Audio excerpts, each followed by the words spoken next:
Hello guys, good morning. ദേ ഈസ്റ്ററൊക്കെ എത്താറായില്ലേ? ഈസ്റ്ററൊക്കെ എത്താറായതുകൊണ്ട് ഇവിടെ ദേ അതിൻ്റെതായ എല്ലാ സംഭവവും എല്ലാ ഷോപ്പിലും ഇറക്കിയിട്ടുണ്ട് കേട്ടോ. പിള്ളേരെ പറ്റിക്കാനുള്ള എല്ലാ ഐറ്റംസും ഇവർ നേരത്തെ കുട്ടി ഇറക്കി വെച്ചിട്ടുണ്ട് കേട്ടോ. അതിലുള്ളൊരു സംഭവം ഉണ്ട്, അതീ കണ്ടോ, ആട്.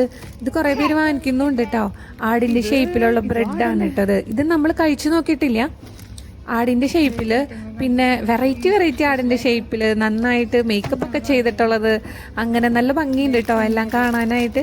ചെറുത്, വലുത്, മീഡിയം സൈസ് എന്ന് വേണ്ട എല്ലാതും അവിടെ തന്നെ ഉണ്ട് കേട്ടോ. പിന്നെ മെയിൻ കണ്ടതാണ് ഈസ്റ്ററിൽ വരുന്നത്. അപ്പോൾ കുറേ ഈസ്റ്റർ മുട്ടകൾ ഇറങ്ങിയിട്ടുണ്ട് കേട്ടോ.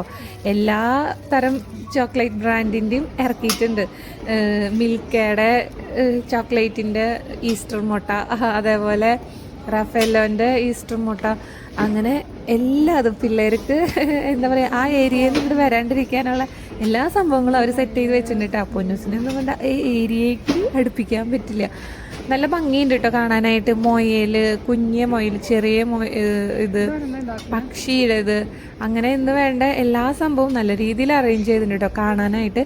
ഇത് പക്ഷേ ഇത് ഫുൾ ചോക്ലേറ്റ് ഒന്നും അല്ല കേട്ടോ. ഇതിൻ്റെ ഉള്ള് വെറും പൊള്ളയാണ്. നമ്മൾ പറയില്ലേ, ഉള്ളു തുറന്നു വന്നാൽ ഒന്നുമില്ല, എല്ലാം പൊള്ളയാണ് എന്ന് പറയണ പോലെ ഉള്ളു തുറന്നു വന്നു കഴിഞ്ഞാൽ പൊള്ളയാണ് കേട്ടോ. ജസ്റ്റ് ഒരു ചോക്ലേറ്റിൻ്റെ ഒരു തോട് മാത്രമേ ഉള്ളൂ കേട്ടോ ആ ഒരു ഇത്. പിന്നെ ആ ഒരു ഷേപ്പിൽ ഇങ്ങനെ വലുതാക്കി ഉണ്ടാക്കിയാണെന്നുള്ളൂ. മൊയിലിൻ്റെയും എല്ലാ ആകൃതിയിലും.